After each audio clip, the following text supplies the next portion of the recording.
dwi'n meddwl, but in 7 o'clock, good evening and a warm welcome to you. I am Arian Roberts, Chair of NFWI Wales, and I'm delighted to welcome you all here tonight to our conference this evening. And before we start, I would like to remind you that to mute. I'm just making sure I'm not muted yet. Okay. Before we start, I would like to remind you to remain muted unless you are invited to ask a question or to make a comment. To respect everyone's privacy, please could I ask you that you do not take any photos during the event.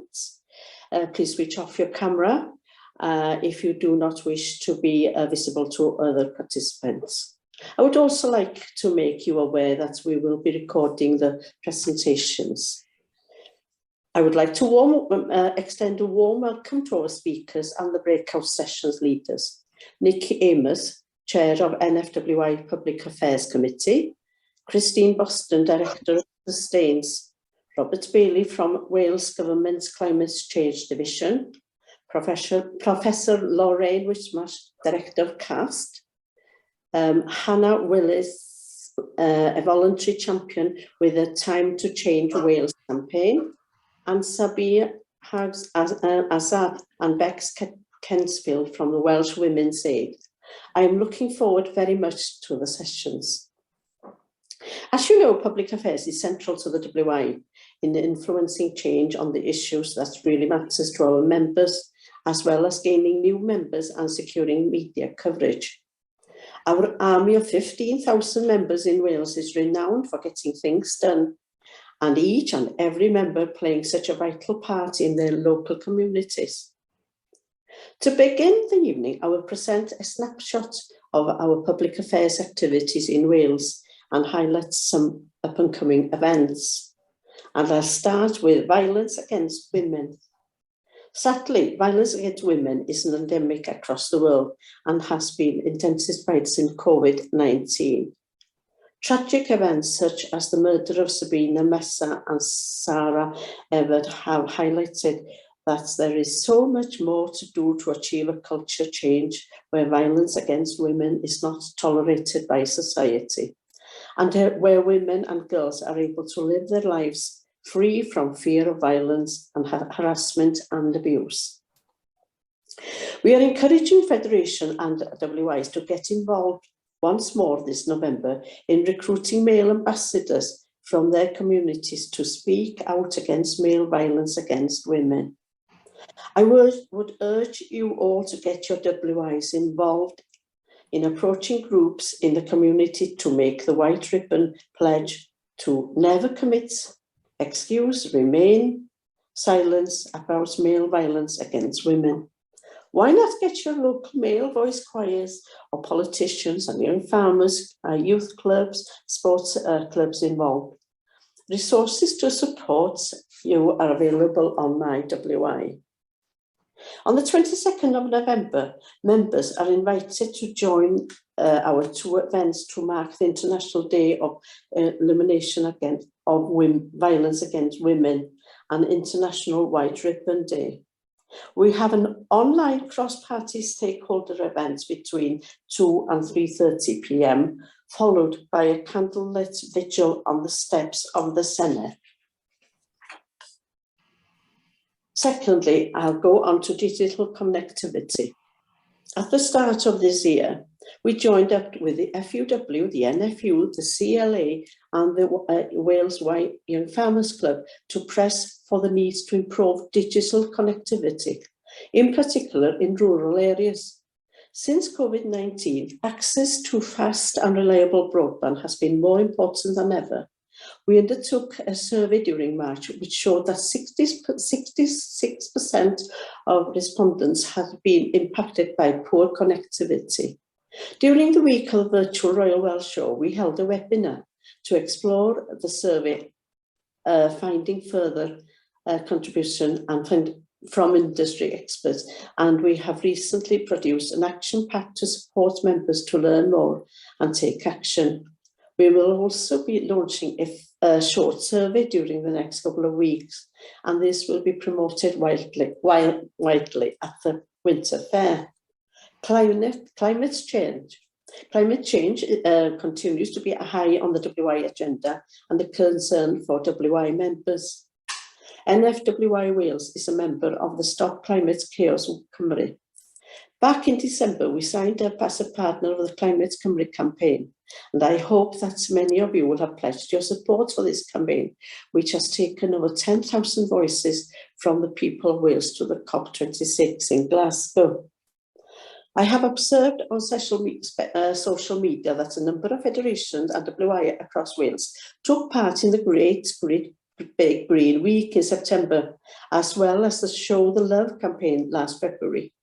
We have currently 19 WI climate ambassadors across Wales who are doing an amazing work in engaging with members and the wider public.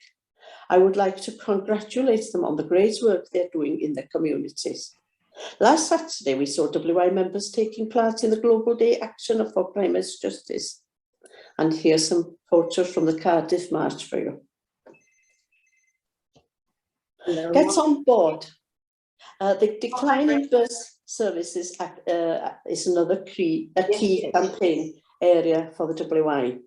Over the last couple of years, members have been sharing their views and experience of bus services with us, and we have fed these into various government consultations. In March, the Welsh Government launched this transport strategy, Llwybr Newydd, and whilst we acknowledge the changes ahead in delivering on these strategies vision, it is encouraging to see active travel and public transport being prioritised. In September, we participated in an engagement session led by the Welsh Government to discuss the opportunities and challenges for bus service in Wales over the next 5 years. We have also been encouraging members to write to their local and regional members of the Senedd to highlight findings of the NFWI research, which Nikki will say more about later, and the importance of ensuring that bus service meets the needs of the Welsh populations. Cervical screening. In July, NFWI Chair Anne Jones gave a presentation to the Senedd Trust Party group on women's health on the Welsh findings of the research undertaken by NFWI to gather people's thoughts on cervical screening programmes in England and Wales. Ovarian cancer. Moving on to our new campaign, See the Signs. NFWI Wales will be hosting an event jointly with Target Ovarian Cancer in January for members of the Senedd. Research by Target Ovarian Cancer has identified that low levels of awareness of the symptoms of ovarian cancer in Wales. The event will highlight the needs to improve early diagnosis of ovarian cancer and will urge the MS to support the call for a public-facing awareness campaign in Wales. We will also be encouraging members to their local and regional MS about this campaign in January, and there will be a template letter will be available for you shortly. Mental health. To end, I would like briefly to reflect on the mental health and eliminate loneliness campaign. During the COVID-19 lockdown, support for mental health and well-being of members was a priority for all of us. And it was wonderful to hear about the innovative ways that the WI set up in their communities to ensure that everyone kept connected. I am so pleased that we have a breakout session on mental health later this evening. We will all have a part to play to help address mental health stigmas and to make it as acceptable as to talk about mental health as it is to talk about physical health. I am delighted now to welcome our first guest speaker of the evening, Nikki Amos. She's chair of NFWI's Public Affairs Committee. Nikki has lived in the Far East for 15 years, where she worked in the banking industry, and joined the WI, where she returned to Somerset, where she was born and brought up. Was chair of Public Affairs in Somerset for 8 years, then became a member rep of the NFWI Public Affairs. Elected to the NFWI Board of Trustees in 2019, became an NFWI Chair of Public Affairs in June this year. Married with 2 grown-up children. Croeso, Nikki. Welcome, Nikki. Thank you very much, Arian. Good evening to you all. Can I ask you a question? I am speaking to you in 2021. We live in a modern, democratic society. Each of us on this call tonight has a vote. For those of you listening from Wales, you have MPs, members of the Senedd, principal councillors, and community councillors. If you're listening in England, we have similar layers of local and national government too. Each of these elected to whatever title were elected to fight my corner and your corner. They stood for election knowing that it was their role to notice the potholes, to worry about the sick ash tree, or at a higher level, as our other speakers will tell us in a moment, to design and manage national strategies and policies. So this is the question. If we have an efficient and honest hierarchy of decision makers and an efficient and honest political system, why on earth am I here tonight? Why does a large women's organisation want someone like me? What can I do that all these elected representatives cannot do too? Is there really a need in the WI for a chair of public affairs? Or is this a role that has passed its sell-by date? I am here to answer that question. Looking back to 1915, when the WI was founded, our political system could perhaps be argued to have been honest and efficient. But if you were a woman, it was a system that told you what you should be concerned about and told you how they would right wrongs that they felt were important to you. I am not telling you anything you don't already know when I say in 1915, women still did not have a vote. And when by 1918, some did, many women felt they did not have the opportunity, the education, or the self-confidence to speak up. For most, the best they could do if they felt strongly about an issue was to ask a man in their family to speak up on their behalf. So I return to my question, why I am here tonight. Why in 2021 does the WI need a chair of public affairs? In 1915, the Women's Institute was founded to provide education for its largely rural members. Women who may have had little or no formal schooling and little or no opportunity for education. But within only a few years, these same women wanted the WI to do more. They wanted a voice. They wanted the wrongs in their society, wrongs that affected them and their families, put right. And they wanted to use the power of the organisation they had joined, not just to ask the men in their lives to speak up on their behalf, but to speak up on their own behalf too. The system of resolutions we still have in the WI is the system these first members wanted, and I am proud it still exists, more or less unchanged. But, and here is the but, we no longer live in a society where women cannot vote. All of us here have the opportunity for education. And even though some of us may not like speaking in public, I would be prepared to bet that if push came to shove, all of us would stand up and shout if we felt strongly enough about an issue. But, and here is another but, some of you may have read 21 Lessons for the 21st Century by world-renowned Israeli economics professor Yuval Harari. Yuval is pessimistic. He says, in our Western societies, standing and shouting as a lone voice, however sincerely and however much our knees are trembling, will have little or no effect on changing anything. I have just returned from Glasgow, where along with our public affairs members of staff, I represented the WI at the COP26 climate talks. The United Nations, who organised COP26, ensured that delegations from each country came, most of them comprising elected politicians.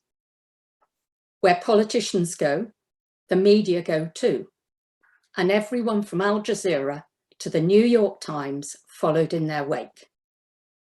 And then, of course, came lobbying organisations from all over the world, all wanting to speak to a delegate to make their particular viewpoint heard. Altogether, it is estimated that 30,000 men and women will have taken part in COP by the time it ends this weekend. There were 3 tiers of activity at COP. The green zone is the public zone. Each day, 100 stands were available to any lobbying organisation who wished to make a pitch, to pitch their message. And every day, the organisers released about 2,000 tickets so that members of the public, you and I, if they were lucky enough to get a ticket, could come and hear what the lobbying groups had to say. The second zone of activity is the blue zone. This is the VIP zone for delegates and politicians, and this is where the high-level meetings take place. The WI was given 3 passes for this high-level zone. The third and most exclusive tier does not officially exist. Can I call it the behind closed doors zone? This is where most of the meetings, most of the negotiations, and most of the decision-making actually happened.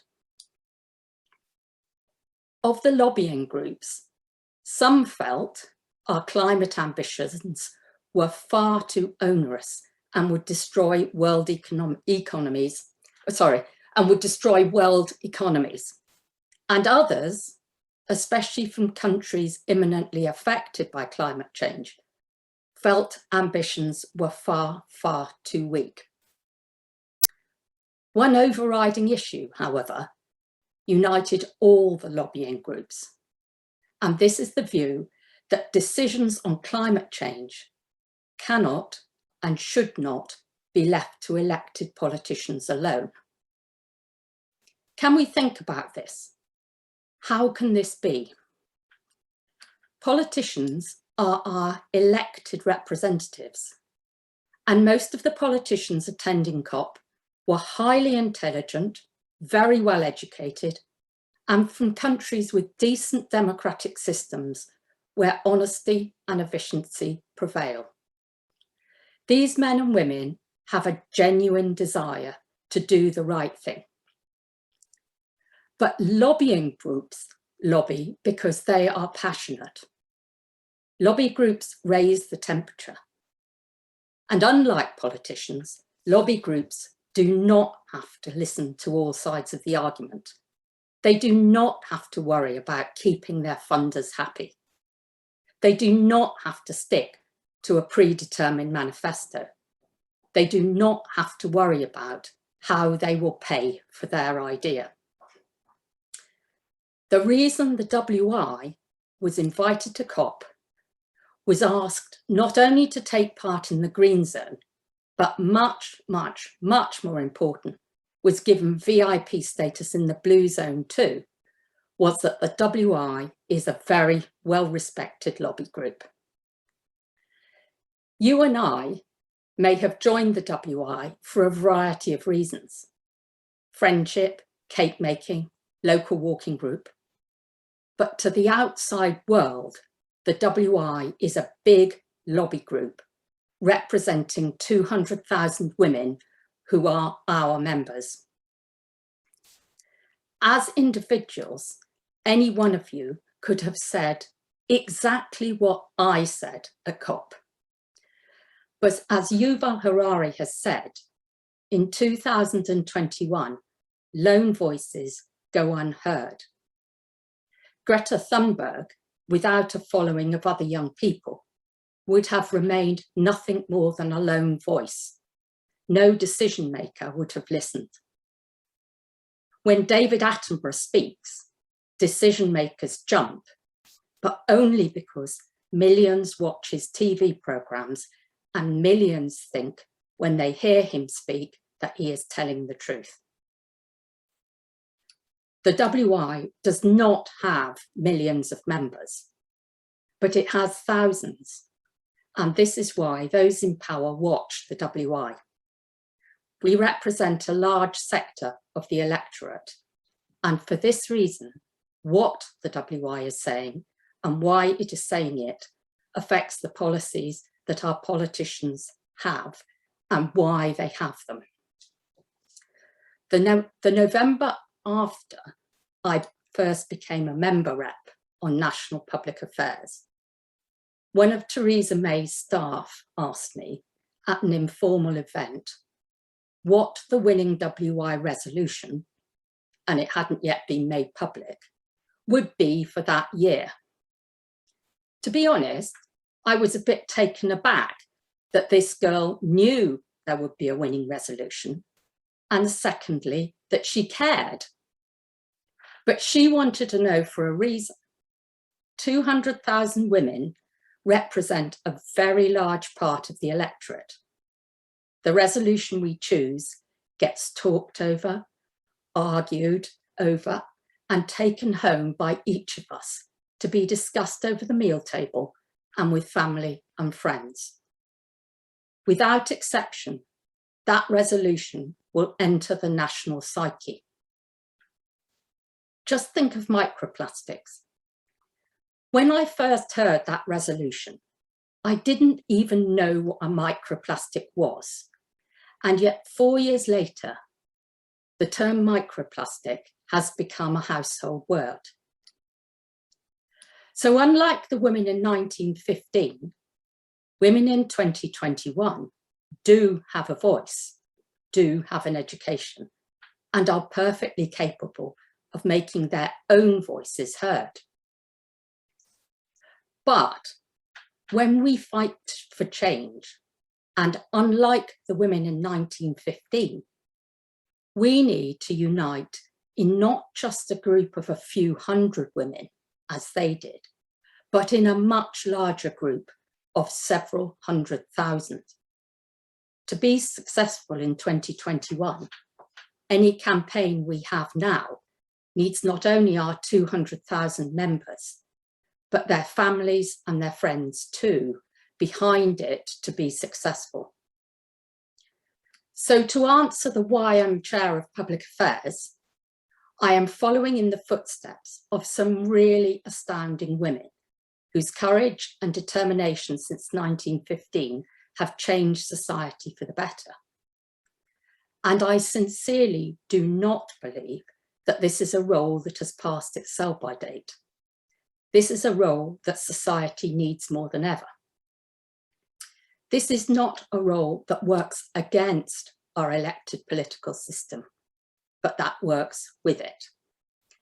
This is a role that can stick its neck out, that can make a fuss, that can ask the questions that a political party could find unwise or would be unable to do. So my message tonight is please go back to your WIs, look at your communities.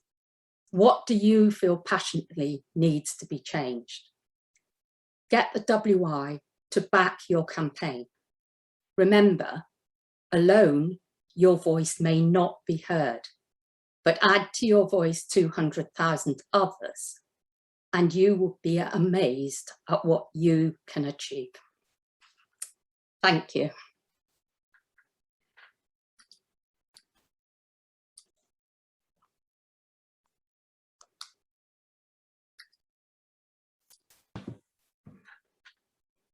Ariane, you're muted.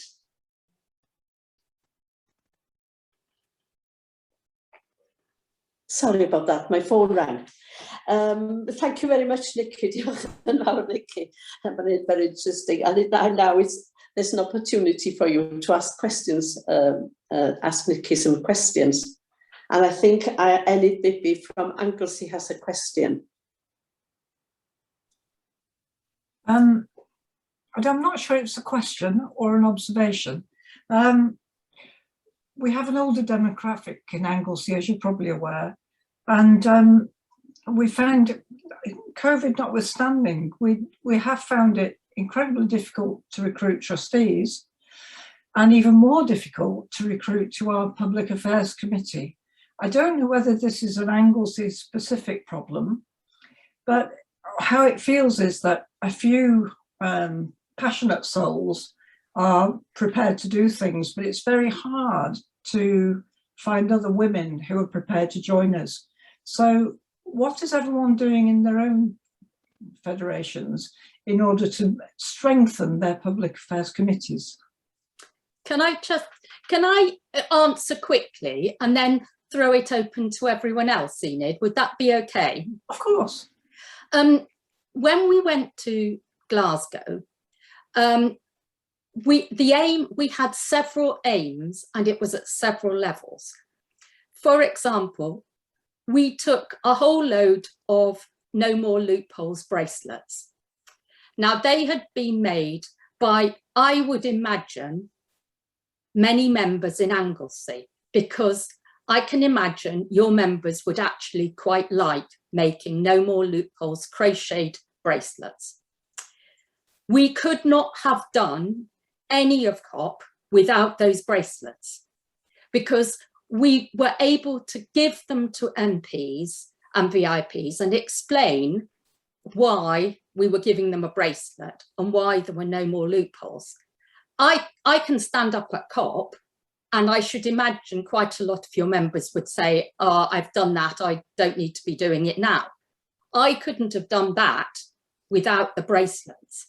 So in some ways, I think if you want to engage people in public affairs, a good task is to engage them by doing something that they would like to do. And if what they would like to do is make No More Loopholes bracelets, they will tell their family why they're doing it, and they will tell them what they're for. They are, to me, that is just as much help as, we can't all stand up. We can't all be at COP, but I couldn't have done it without the bracelets. And ditto with the green hearts. If your members will do something towards the national good, the national campaign, this can be just as much help. I think the problem is, though, they could do that without having a public affairs committee.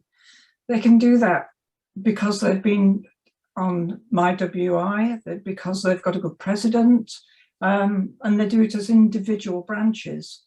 To actually bring it all together and to get them to think about resolutions that they might want to put forward is really difficult for us. I mean, we've got about 3 WIs that are almost in a position of collapse themselves as branches. So you can imagine that actually attracting trustees and then a subcommittee into public affairs is really difficult. I'm not being negative, I'm looking really for creative ideas as to what other people have done to make these more attractive. There's one thing that springs to mind. I know from my county, Enid, where I have, we have a demographic I can imagine is quite similar. We've found the growth of the WI has come in the places where there's employment. So there's employment in the cities. There is no employment in the rural areas, or very little. So our new younger WIs are in the towns. And it may be that in your area, you would have success in developing the membership in the more urban areas, because that's where the employment is. And that could be the driver to do, I mean, what you're really saying is, you know, you would like people to be more active in public affairs, but your members, you know, don't think they're at that stage of their life. If you only had one active WI that said to all of your more rural WIs, we will do the shouting and we will do the campaigning if you provide us with no more loopholes bracelets. But membership is not the hat I wear.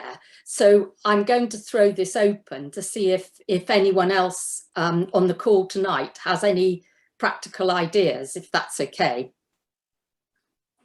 Yes, are there any response? Yes.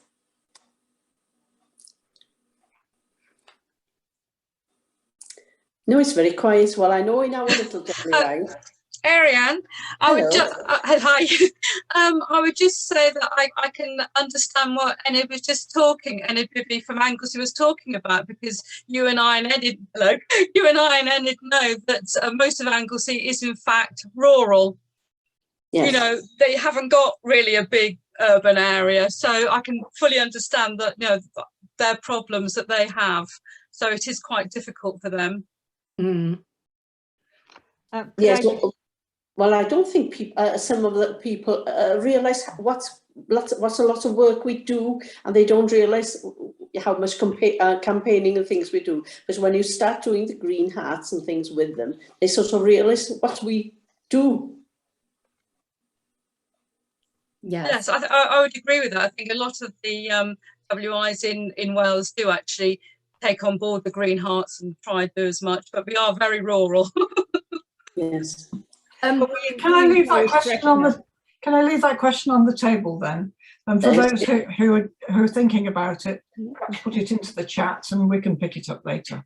Right. Yeah, I think we've only got time for another one question. Okay. If anybody's a quick question. Any questions? Could I just say then, in Powys Brecknock, I mean, what we basically do is to have themed evenings on public affair, on subjects of public affairs, and get speakers. We do puddings and pims with them, which draws the people in. I mean, we're very rural, very spread out in Powys Brecknock, but you know, I mean, it does work. We do coffee mornings then that incorporate the green heart, and all the theme things, and it does work, and it brings people in. I mean, now this Green Week, I mean, we had a great response. You know, different WIs did their own thing, you know, but they sent the stuff to me to send out, which I did send to the Wales office, you know, and I mean, it was quite good sort of thing, you know. It doesn't mean because we're rural that it doesn't work. No, that's quite right. Yeah, sorry. I was just going to say, I think those are really lovely ideas, Elaine, really well done, because I think sometimes members can think, oh, this is too difficult, you know, especially with the public speaking, this is too difficult, this isn't for me. And I think that's the trick, is to look at every campaign and see if there's one little bit of it that your members will be engaged by, and focus on that. I absolutely hate to admit this, that when I was chair of public affairs for Somerset, you know, each year I would bring the new campaign to our members. We've got 4,000 members in Somerset, it's quite a big county. And every year, 3 times a year, I would stand and have a stand at one of our events and give out leaflets, give out the action packs, you name it. And they would come up to me and say, oh, Nikki, it's lovely to see you. And I would tell them about the latest campaign. And then they would say, actually, Nikki, what we really want is stuff on bees and milk prices. And I would say, well, you know, those are quite old campaigns. And they would say, yes, but that's what our members want, Nikki. So, you know, to be honest, if their members want the bee campaign and the milk campaign, you can campaign on whichever of the 256 or whatever we've had in the past that, you know, you can engage them with. So I hope that helps a bit. Right, I see some notes coming up, and thank you for those. And I'm afraid we'll have to move on now. Thank you, Nikki, very much for an interesting talk. And it's good to know how respected the WI was at the COP19. Diolch yn fawr iawn. Thank you very much. Thank you. And thanks for your questions as well. Next, we'll have to hear from Robert Bailey from the Welsh Government's Climate Change Division and Christine Boston, Director of Stans Cymru. Once we have heard from both speakers, there will be an opportunity for you to ask some questions. I will firstly invite Robert to speak. Thank you, Arian, and thanks for inviting me this evening. I've got a presentation. Now, I'm not used to Zoom in the Welsh Government. We use MS Teams, so bear with me for a second. I'm going to try and share my screen, if that's okay. Yeah, that's fine.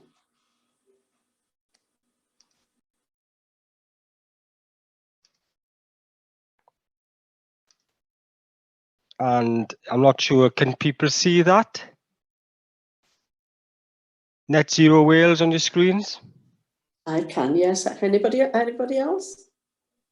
I think so, yeah. Good. And thanks very much. So this is my first attempt at doing a presentation on Zoom. So we'll see how it goes. I'm just going to speak. So just firstly to introduce myself, I work in the Welsh Government's Climate Change Division, and my job is to it's a bit of engagement and it's a bit of developing the Net Zero Wales plan and talking to stakeholders. So because I do quite a lot of things really, but there's a few of us, but that's sort of what I do. So I'm going to focus today basically on what we've been doing in Wales over the last few months that you may have seen. I won't cover COP because I think that has been really well covered by Nikki there earlier, but I can tell you what we're doing in Wales. So first of all, I tell you what the problem is in Wales and in terms of our emissions, and to focus on our emissions rather than the impact that climate change has, because that's basically where I sit. And also then to show what we're doing in Wales, and then potentially to discuss potentially where the WI fits into this. And I got a little story about that as well. So this is the problem that we have in Wales. These are our emissions. And you see this graph on the screen here. And this is how the emissions, oops, bear with me for a second. This is how our emissions are spread out. So basically, we have, 17% of all our emissions associated with transport, industry and business. A big chunk of our emissions are associated with the production of steel, for instance, and other businesses. Agriculture, obviously, there's 14% associated with the rearing of mainly livestock in Wales. Electricity and heat production, so that's basically the production of electricity in power stations, and those sort of like we've just shut our last coal fired. Now we have just got gas as a fossil fuel. And residential buildings, now that's associated with how we heat our buildings. So you can see how the emissions are sort of spread out and where they fall in the activities that we do as communities, businesses and individuals really. This is the background. This is the legislative background of what government does. It sets targets. So, earlier this year, we set a net zero target by 2050. And that means we're going to produce less emissions than actually what we can absorb. So, and we have a series of what they call carbon budgets over 5-year periods and then targets every 10 years. Now, a carbon budget is about, they're basically ever decreasing stepping stones to that 100% or net zero target in 2050. And it gives us a sort of like a transition of about the amount of emissions that we can emit through our activities and operations as society over a period. So carbon budget 1 has just finished. We're in the midst of carbon budget 2, now from 2021 to 25, and we've also just set carbon budget 3. Our 2030 targets to reduce emissions by now it's 63% from 1990 levels. That's a significant increase from 45% where it was, which is going to impact on the way that we will live our lives, really. Basically, on the 28th of October, you may have seen or may not have seen that we published our Net Zero Wales, our carbon budget plan for carbon budget 2. This sets out 123 policies and proposals, or proposed policies of things that we're going to explore doing for the next 5 years. And that basically sets out how we meet our carbon budget, how we decrease emissions over that period through the policies and proposals that government set. But crucially, you may have noticed that part of that plan was an All Wales plan, and forming part of that All Wales plan, we received this is different to the Climate Cymru campaign. 118 pledges where people right across the length and breadth of Wales, organisations, businesses, individuals, all made the pledge of what they were going to do to reduce emissions and tackle the climate emergency. And that was published alongside Net Zero Wales on the 28th of October. And I'll come a bit more onto that in a minute. So, in points of interest in the plan, it's nearly 300 pages in Net Zero Wales. There'll be no new build unabated gas build fossil fuel generation by 2035. By 2025, 148,000 houses across Wales will have retrofit measures to reduce heat. Abolish single-use plastics. We've heard this recently, updating our renewables targets. So there's a whole range of different activities and themes that are in that plan, 123 of them. So you can have a look, and there's a paragraph on each of them explaining actually how they fit in and when they will occur and how they will help reduce emissions. So these are the plans. This is what we launched, and you can see on the left, on my left hand side, Net Zero Wales. That's our plan there, and we had. Bear with me for a second. Sorry, I think my machine is playing up. And then we got a summary document for you. So it's only about 35 pages long for you to introduce perhaps the plan to yourselves. But the one I want to focus on is working together to reach net zero.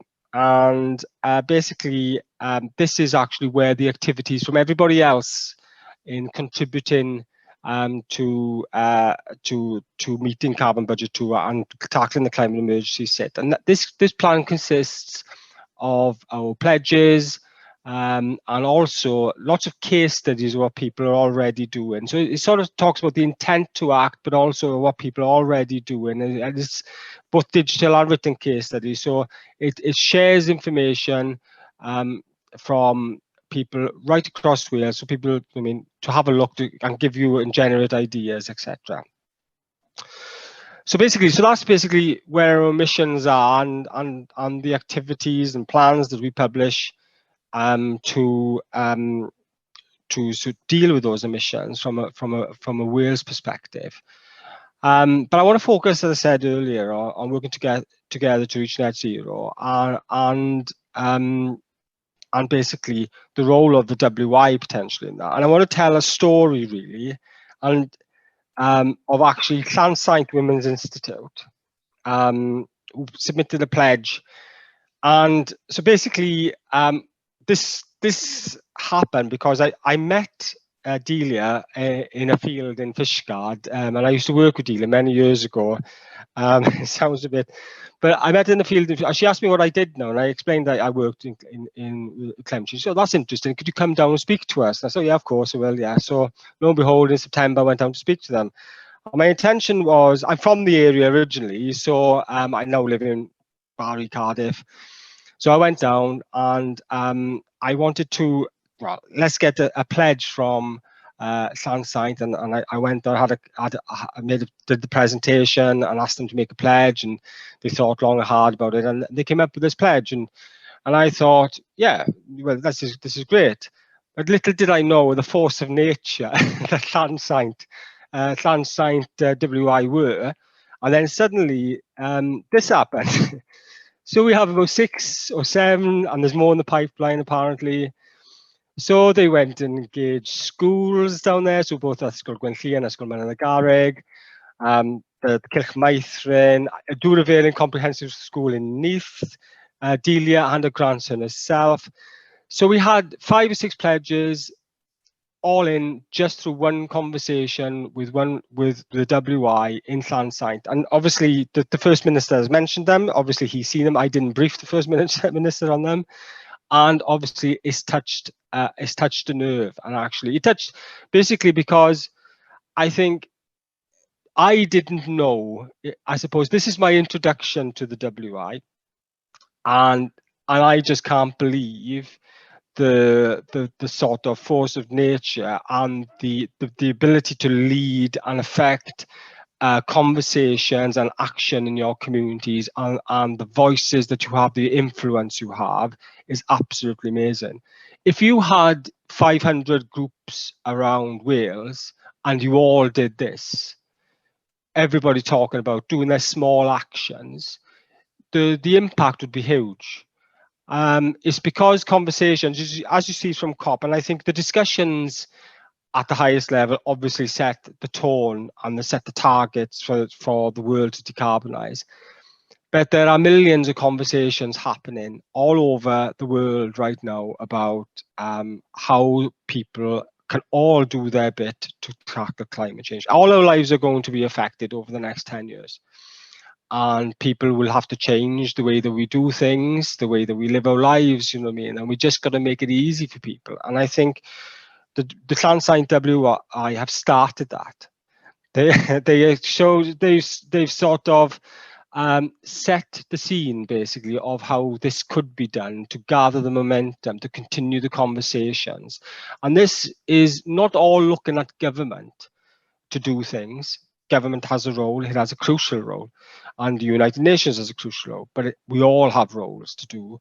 And it's basically, and I think having those conversations in communities, all showing leadership in our own way, it will really have a profound impact on the way that we meet our targets in Wales, the way that we can affect other countries, the way that we purchase things, and actually, you know what I mean, and take that fight and win that battle against climate change.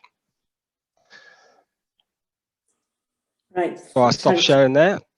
Well, diolch yn fawr iawn, Rob. And now I think we have to move on to Christine, because I think times are getting the best of us. Croeso, Christine. Diolch, Arian. Noswaith dda, pawb. Yeah, thanks for having me. I already know the power of the WI, so I'm very pleased to be here tonight to speak to you all. And it's great to hear about all your exciting work. And yeah, you know, may there be lots more of it. So I am from Sustrans. I'm the director of Sustrans Cymru, and I'm also the chair of an organisation, well, it's a coalition called Transform Cymru that brings together lots of organisations that are promoting sustainable and inclusive transport in Wales. So anybody that knows Sustrans as a charity might be surprised to know that I'm going to start by talking to you about the car and how when the car was invented. So the first stationary gas-powered engine was developed by Carl Benz and ran for the first time on New Year's Eve in 1879.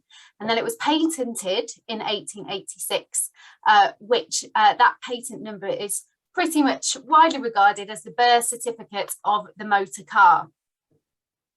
It was, you may not know, but the first long distance journey in a car was carried out by a woman. So it was Bertha Benz, Carl Benz's wife, took the car, travelled for 12 hours on the first long distance journey. And she introduced her husband's invention to the world, changing it forever. And the first car was very much like an adapted trike today. So an adapted cycle, it had 3 bicycle wheels and it ran with a motor. So today you can get an electric ice trike which is very, very much the same type of thing. What came after that was the Ford Model T. So Henry Ford had a vision for a motor vehicle that would be affordable for the working man, and it was men at that time, of course. And that was the first car to be produced on a moving assembly line, and it made cars available for the masses. It was something that working men could afford. So do you think, if you think about, the M4 at the Bringlass Tunnel, where it's, bumper to bumper and the cars can't move, or, Cardiff at peak time, where, again, it's gridlock and no one's actually going anywhere. The cars are just mostly sat stationary, just waiting to crawl through some traffic lights and try and make their way home. Do you think that is what they were hoping for? I'm really not sure. If they wanted to make lots of money, then, they've done a fantastic job. If they wanted to give people mobility, they may not quite have realised their ambition. So at the time, the car represented a revolution in industry and convenience. It had a positive impact on access for the people who could afford them. And it meant that people could travel in comfort, and it made it easier to travel longer distances. But of course, the downside that people didn't know then, but we know today, is that they're harmful for the environment. They reduce the quality of air we breathe, they create congestion, they encourage inactivity, and they increase levels of obesity. So, how effective have they really been? So I kind of start there because I then want to talk about how Sustrans came about. And the Sustrans story began in 1977 when a group of friends in Bristol decided to challenge the growing dominance of cars on our streets. Sustrans began as a cycling campaign group, which was known as Cycle Bag, which is Channel Your Carbon Leg Energy Bristol Action Group. You never know, you may need that in a quiz one day, it could prove to be useful.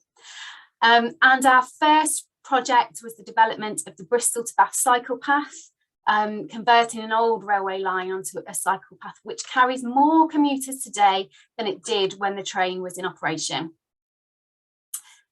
Then in 1995, Sustrans secured the first ever national lottery grant to create the National Cycle Network. And today we are custodians of a 12,500 mile long network of cycle routes. And in Wales, the National Cycle Network is roughly the same number of miles as the Trunk Road Network. And I would argue equally, if not more valuable, but in lots of different ways. We have across the UK nearly 700 people working to deliver the Sustrans cause, and we're supported by thousands of volunteers as well. And our vision is for a society where the way we travel creates happier lives and healthier places for everyone. And ultimately, we do that by making it easier for people to walk and cycle, regardless of the distance of those journeys. So we work in a number of areas. We deliver behaviour change programmes, we work in communities to do collaborative urban design, and we develop cycle infrastructure.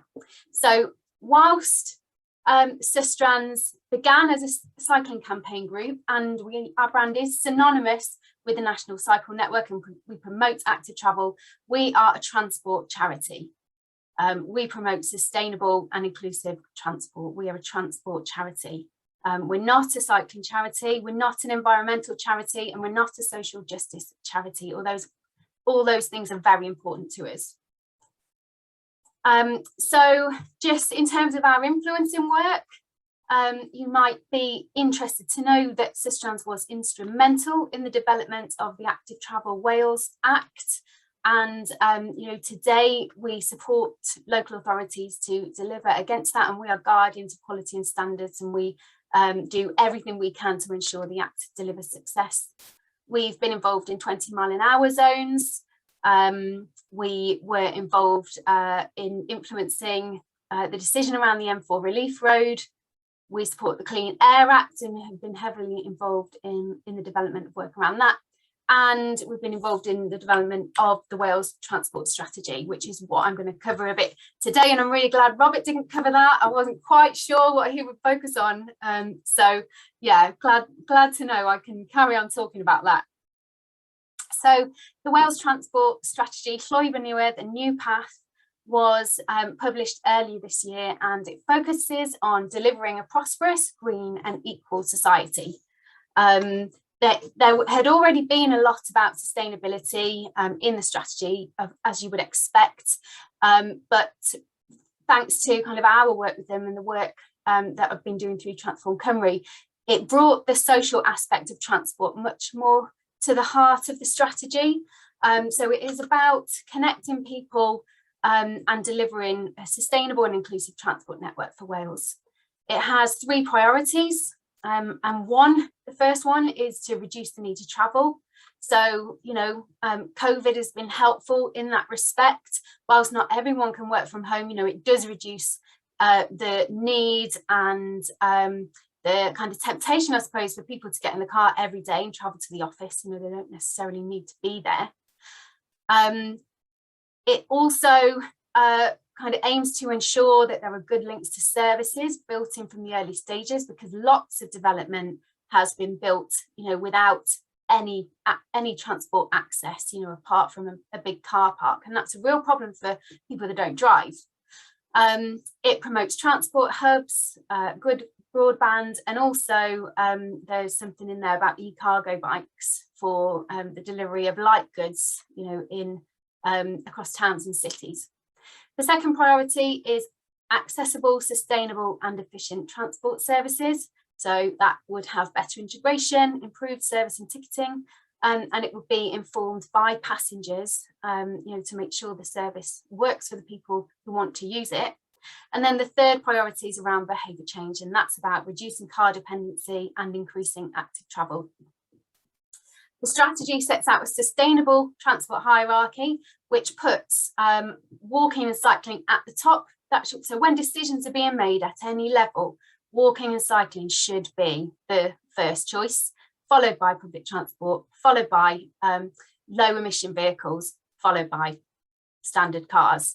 So that's why we're seeing decisions being made now not to build new roads, and Sustrans supports the roads review. You know, we have to think about how we travel. We've got to start doing things differently, because you know, I'll talk in a minute about transport emissions, but you know, there really is a need for change. So ultimately, it's a strategy that hopes to deliver transport that is equal and healthy, good for the environment and good for the economy and places. So a bit about climate change. You've already seen from Robert's presentation about you know, which sectors emit the most, create the most emissions, and transport is in the top 3, as you saw, and energy is so I think transport was 3rd and energy was 2nd, and energy is in the top 3 as well. So you know, we challenge the idea that it's as simple as a straight switch from petrol and diesel cars to electric. You know, we think we need to think more broadly about how people move around our places, and electric cars, you know, might be part of the solution, but it's not the whole answer, and that, you know, we're certain about that. So over the last 20 years, whilst emissions have gone down, overall transport emissions have remained largely static. So there is definitely a lot of work that needs to be done to tackle transport emissions, and of course transport is the main source of roadside emissions, which affects air quality. We carried out a YouGov poll when we ran our Walk and Cycle to School campaign earlier in the year. That's called the Big Pedal, and through the YouGov poll, children told us that, well, 68% of children said that adults are not doing enough to tackle climate change.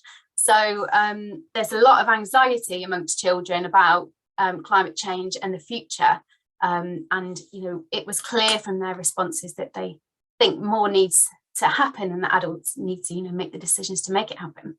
And then we also run Bike Life, surveys across some of the major cities in the UK, and what we found from that is that 78% of people support taking space away from cars and creating space for walkers and people in cycles. 83% of UK adults think it's important that action is taken to enable people to have a good standard of living without needing a car, and 80% agree that the way most people travel should be good for the environment and the health of people who live in cities and towns. Now, a bit on access and inclusion. You know, my background in transport policy has, been working in that area for about the last decade, and my main focus is access and inclusion. And what we know is that there's about 24% of people in Wales who don't own a car. And what concerns me is, the risk that, given the reduction in fare box revenue for public transport, that will put pressure on fares and mean that fares go up, and the people who need to access that transport the most are going to start to find it unaffordable. And then, of course, electric cars are very expensive, and it is really, the middle classes who, middle class professionals that can afford to consider an electric car. And so therefore, for me, the concern is what happens to the people who rely on public transport and can't afford to switch their car. How are they going to get about? And we know that transport is something that we take for granted when we have it. If I have access to 5 or more options every time I leave the house, so it's easy for me to think that it's not a problem. But when you don't have access to transport, you are excluded from society, as I'm sure many of you will understand, and I'm probably some of your members experience it, especially if you're in rural Wales and you don't have the transport options available to you. So how do you access services, jobs, training opportunities, facilities? It's, you're really, really limited if you don't have access to a car. So, and then it's not just about affordability, but also there are challenges of access. So the availability of services, and again, particularly in rural Wales, we've seen services reduce, and then there's a risk that they will be withdrawn completely if passengers don't come back. And those are services that the people who don't have cars, they still need them. And then there are physical access barriers, and still, things being changed and introduced that are not considering people's access needs. And it's not just for people with disabilities, but people with mobility problems, parents perhaps with a pram or a pushchair, people travelling with bikes. It's physical access is about more than people with disabilities, if that isn't enough of a motivation. And then there are issues around safety as well, and safety in particular for women. That's been in the spotlight a lot, hasn't it? And I certainly can see that where I live around the train stations, without adequate lighting on the accessible access point, really means you shouldn't be travelling after 4:30. So I think there's a risk that transport becomes a luxury for, available only to those who can afford it, and that's of great concern to us. Now, I'm really glad I got to hear Nikki speak before, and sort of highlighting the value of the WI as a lobby group, and how the opportunity you have in being able to sort of mobilise 200,000 women. That is powerful, and I think you have the opportunity to really amplify community voices and amplify women's voices as well. And, I would kind of urge you to be thinking about how you can influence and support local politicians, because, what we see is that there is a lot of support for change, things like 20-mile zones, things like, introducing bus lanes or creating school streets. That's a really good example, or maybe even low traffic neighbourhoods. People want their communities to be safe, don't they? We all want that, and it affects the vulnerable more when they're not. So yeah, I would sort of urge you to think about how you can use your influence at a local level because it's very hard for politicians to make these decisions and to take forward these decisions. And I think the more support they can get from local people, the better. And then just to finish off, I just sort of thought I would share a few things that you might be interested to get involved in that we are taking forward. So firstly, we're delivering an e-bikes and e-cargo bikes project called eMove, which is funded by Welsh Government. And that's being delivered in a number of towns and cities across Wales. So people can have short-term loans. And if you haven't been on an electric bike, then, you know, I strongly recommend that you give it a try, because it's absolutely transformational and really good fun. So if that's of interest, please take a look at the Sustrans website and get in touch.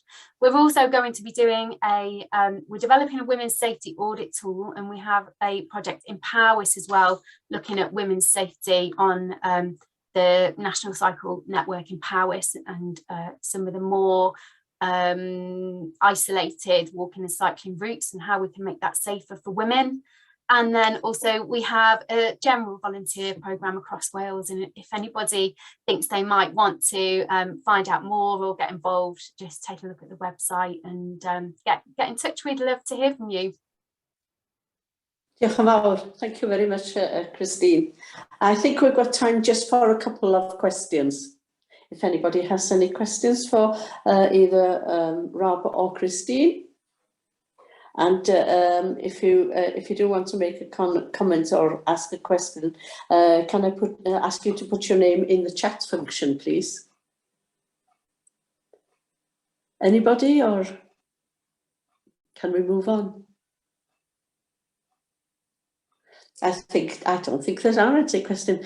Do you know, we have no bus services at all where we live, nothing at all, so we have no choice at all. Anyway, I thank you very much, both of you, for a very interesting talk and all the good work you both do. And now we will